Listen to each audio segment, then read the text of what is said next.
Hello students, मैं दिलीप कुमार आप लोगों का अपना चैनल स्मार्ट स्टेनो पे सभी का स्वागत करता हूं।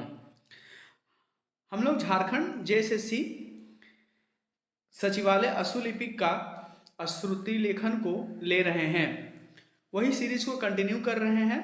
आज लिखेंगे रामधारी सिंह गुप्ता का प्रतिलेखन संज्ञा 16 को आज हम लोग लेंगे। झारखंड जेएसएससी ने बोला है कि टोटल 500 शब्द रहना चाहिए और 50 का स्पीड रहेगा, और उसी के अकॉर्डिंग हम लोग श्रुति लेखन को लेंगे। तो रेडी हो जाइए, डिक्टेशन स्टार्ट होगा 5 सेकंड के बाद।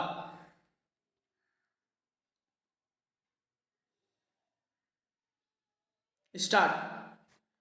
अध्यक्ष जी, जिस समय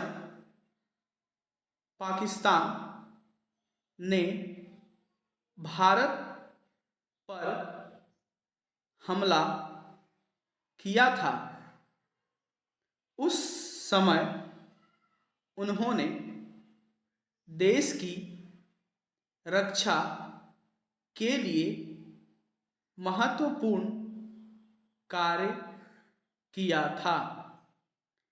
इसके साथ ही मैं मंत्री महोदय को यह भी स्मरण दिलाना चाहता हूं कि शायद उन्होंने इस पर ध्यान नहीं दिया कि इस बार जो राष्ट्रीय पुरस्कार मिले हैं उनमें रेलवे प्रशासन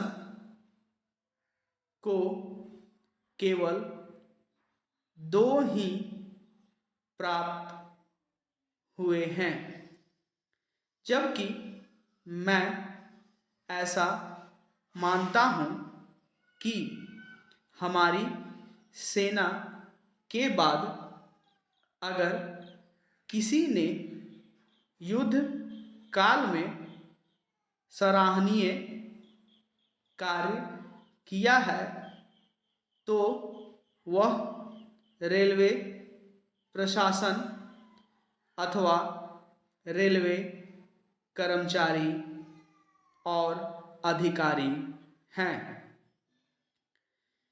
इसलिए उनके मनोबल को बनाए रखने के लिए और उनको प्रोत्साहित करने के लिए रेल मंत्री को इस बात पर भी ध्यान रखना चाहिए और इसका प्रयास करना चाहिए कि जो भी इस तरह के प्रोत्साहन मिले उनमें रेलवे का विशेष ध्यान रखा जाए। रेल मंत्री महोदय ने अपने वक्तव्य में भी रेलवे कर्मचारियों की प्रशंसा की है या उनको प्रोत्साहन दिलाया है, लेकिन यह प्रोत्साहन शांति काल में भी बना रहना चाहिए।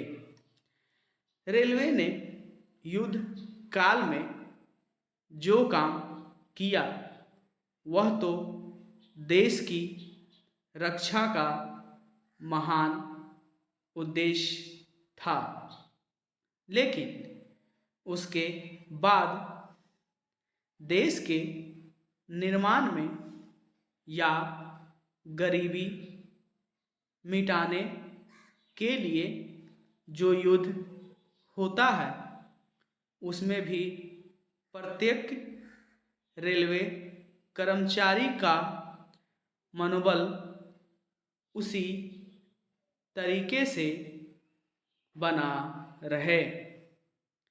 इसके लिए भी रेल मंत्री महोदय को कुछ कदम उठाने की आवश्यकता है।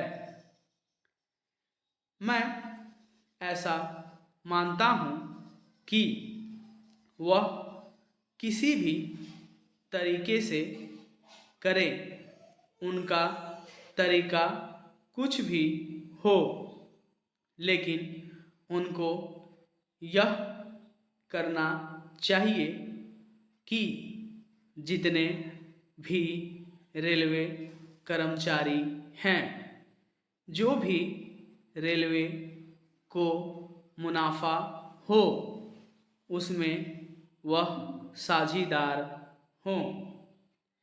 चाहे आप उनको बोनस के रूप में कुछ दे, चाहे किसी और तरीके से दे, लेकिन हर वर्ग के रेलवे कर्मचारी को मालूम होना चाहिए कि यदि वह देश के निर्माण के संबंध में ठीक तरह से काम करेगा तो उसको पुरस्कार के रूप में या वेतन के अंश के रूप में अपने वेतन के अलावा पैसा मिलेगा।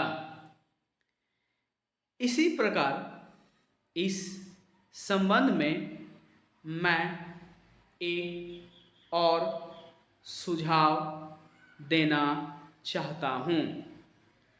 स्वतंत्रता के बाद रेल प्रशासन भारत सरकार का प्रशासन हो गया, लेकिन यह लोकसभा एक विशेष उद्देश्य को लेकर चुनी गई है।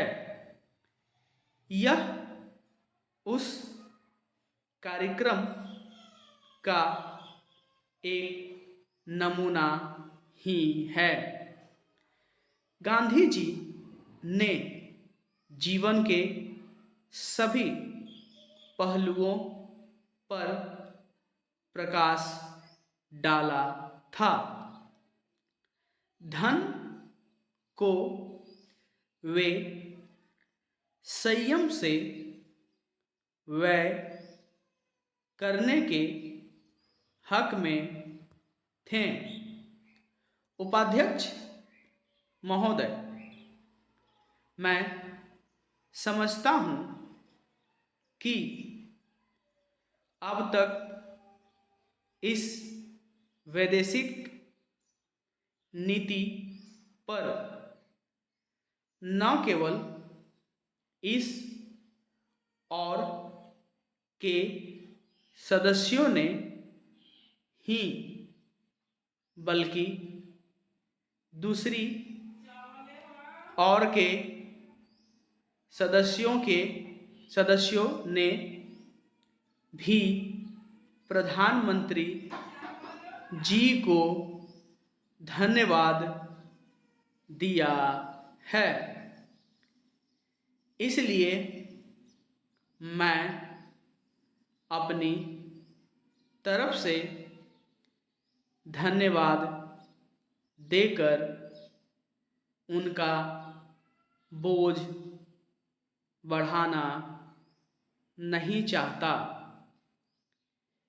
इसमें कोई संदेह नहीं कि इस सदन के सभी सदस्य चाहे वे किसी भी पार्टी से संबंध रखते हों, इस बात से पूरे सहमत हैं कि हमारी विदेश नीति ने संसार में हमारा सिर ऊंचा उठा दिया है।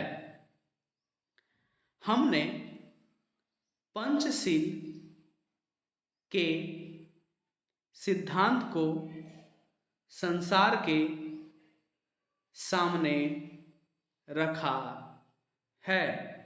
पूर्ण विराम। तो ये हम लोगों का टोटल 500 शब्द रहा और इसका स्पीड भी 50 से।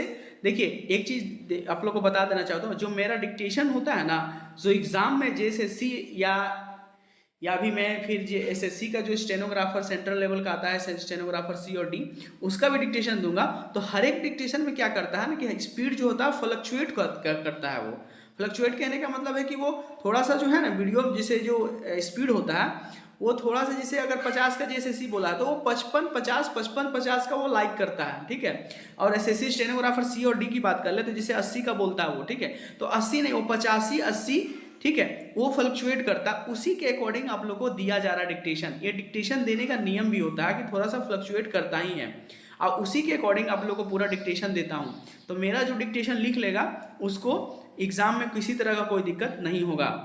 तो अगर डिक्टेशन लिख लिए हैं तो लिखने के बाद इसको ट्रांसक्राइब जरूर करें, वो टाइप कर ले चाहे कॉपी में जरूर लिखें, ठीक है। तो आज का वीडियो हम लोग का यहीं रहता है और मिलते हैं नेक्स्ट वीडियो में। तब तक के लिए धन्यवाद।